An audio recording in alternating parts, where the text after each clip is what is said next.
Então, alguns exemplos que eu posso dar de única causa real ou de, única causa real.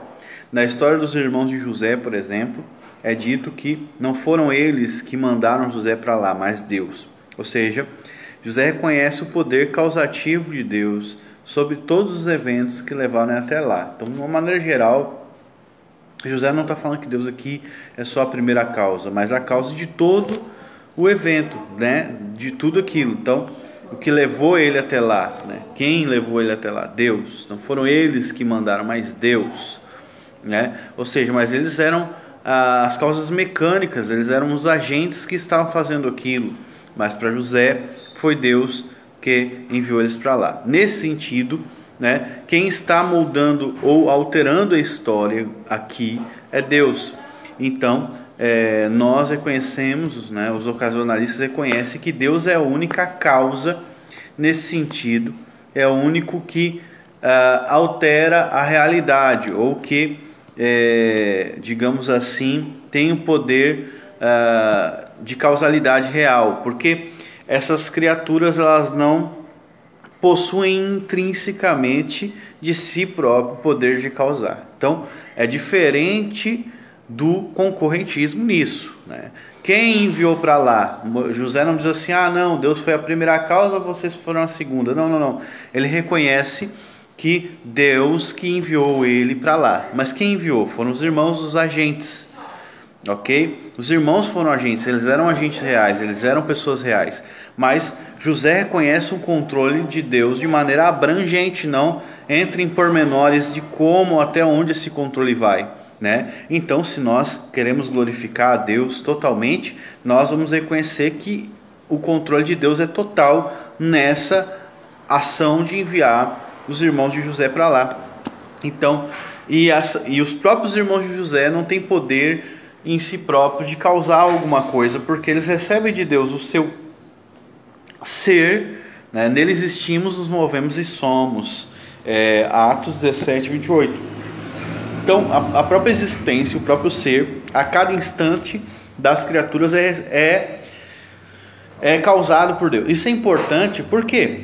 Porque você pensa que você recebe quem você lá no passado, então isso é inalterável. Não, mas pessoas mudam, Pessoas mudam. Como que elas mudam? A Bíblia diz que Deus é o oleiro que faz um vaso para ira e um para misericórdia. Então, essa mudança ela é causada por quem? Paulo diz que é o oleiro com as suas mãos que causa essa modificação na massa. Ou seja, Deus é aquele que está fazendo essa causalidade na ontologia da criatura a cada instante. Ou seja, não é uma pessoa que recebeu um ser uma vez e agora ele é aquele ser e continua sendo aquele ser. Não. Ela recebeu esse ser da parte de Deus e ela continua recebendo características que dão a ela quem ela é da parte de Deus. E para que isso aconteça, se é Deus aquele que faz com que as criaturas sejam quem são a cada instante, a cada momento, Deus é que define o que uma pessoa é a cada momento. Então, por necessidade, todas as coisas que aparentemente causam essa modificação, ou seja, uma crise, a morte de alguém, tudo isso é causado por Deus, porque quem é a mão que causa isso? Quem é a mão que causa modificação na criatura? Deus, entende? Então, não tem como você separar o controle absoluto de Deus sobre a criação em um aspecto, um aspecto de primeira causa. Isso é absurdo, porque nós temos diversos eventos para que aconteça essa modificação da ontologia dessa criatura. Só que a Bíblia diz que ela recebe das mãos de Deus quem ela é. E se ela vai sendo modificada com o tempo, e todas as coisas que acontecem com ela modificam quem ela é, por necessidade lógica, é Deus quem é a única causa de todos esses eventos. Ok? A única causa, o único poder de causalidade dos eventos e que leva até o efeito de modificação dessa criatura. Então, Se você tira isso e começa a tentar filosofar sobre uma primeira causa que depende de uma segunda causa que tem poder causativo em si mesmo, você não pode dizer mais que Deus é o oleiro que modifica o barro. Então Deus é o oleiro que pega outras coisas para modificar o barro.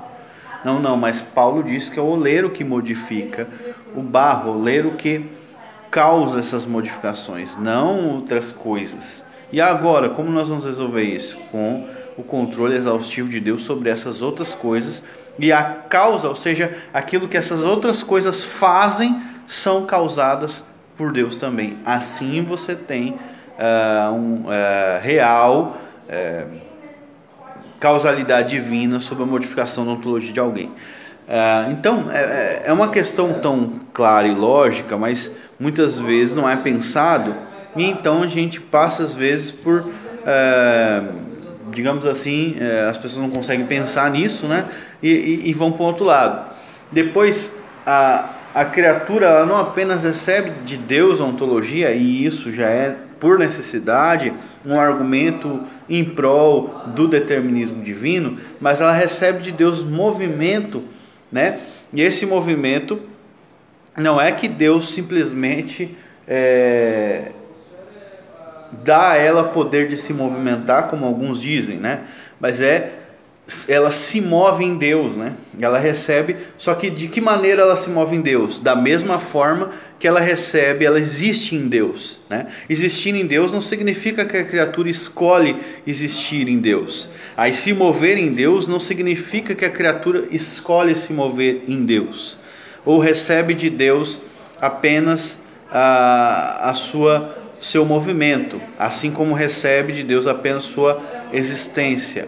Não. A existência é causada por Deus. É isso que significa se mover em Deus. Se mover em Deus significa ser movido por Deus, né? Então, não apenas se mover, porque em outro texto, Hebreus 1:3, é dito que Deus sustenta e no original em grego é dito que Deus move todas as coisas pela palavra do seu poder. Ou seja, esse mover ali ainda é uma palavra mais forte do que só mover, mas carregar de um lado para o outro, como levar uma coisa para lá e para cá. Hebreus 1:3 diz isso. Então esse movimento, né, não é apenas algo que Deus dá para que a criatura faça, mas ela é movida por Deus para algo. E aí você já impede diversos tipos de concorrentismo. Por exemplo, o que move essa coisa para vir até aqui é Deus. Se existe, o que move tudo é Deus. Deus move todas as coisas, leva, carrega tudo para onde Ele quer. Dentro disso já está ali implícito o determinismo por necessidade lógica. Faz todas as coisas de acordo com o conselho da sua vontade. Efésios 1:11. Que todas as coisas Ele faz. Em outra tradução vai dizer que trabalha em todas as coisas, né? Trabalha em todas as coisas, mas a tradução mais comum é fazer todas as coisas. Mas o que Ele faz? Mas a melhor pergunta seria o que Ele não faz, porque todas as coisas é todas as coisas. Ali, plantas é todo tipo de coisa, né? Então, um pensamento, Deus faz também.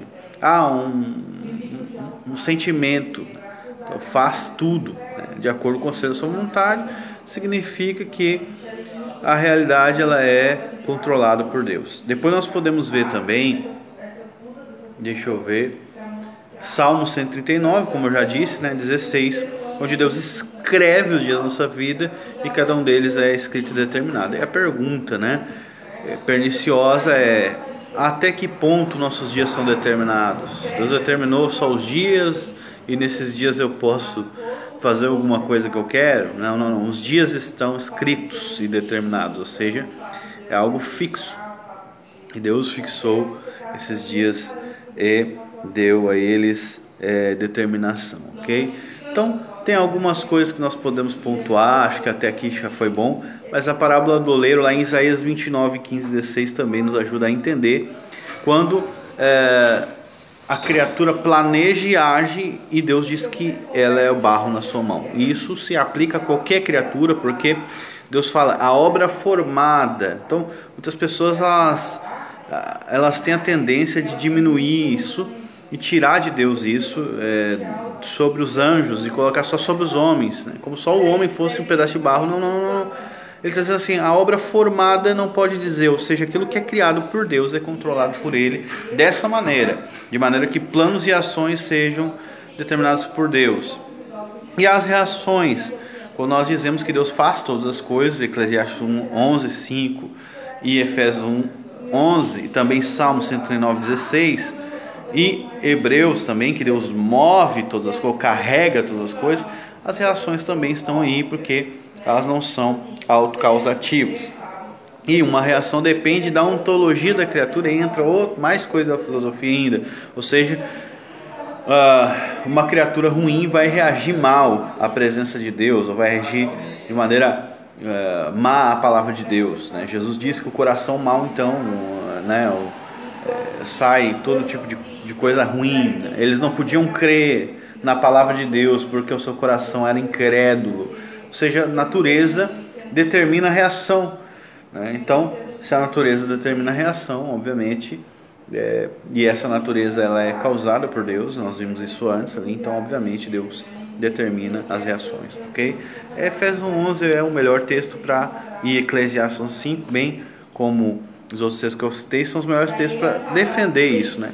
Então, por exemplo, em vez de minimizar ou mas isso aqui só está falando disso, só está falando daquilo, por quê? Por que só está falando disso e daquilo?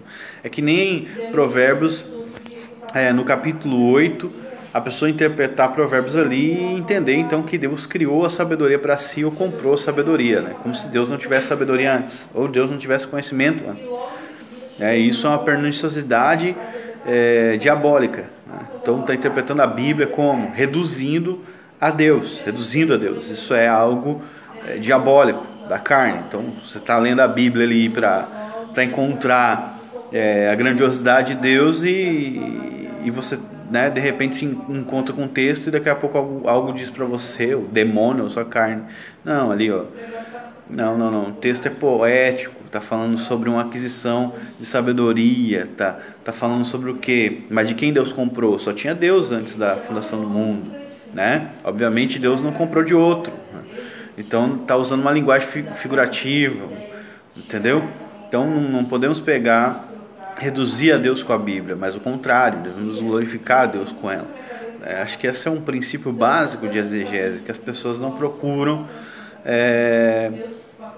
na Escritura Sagrada. Que Deus possa abençoar vocês, tenham um bom dia, amém.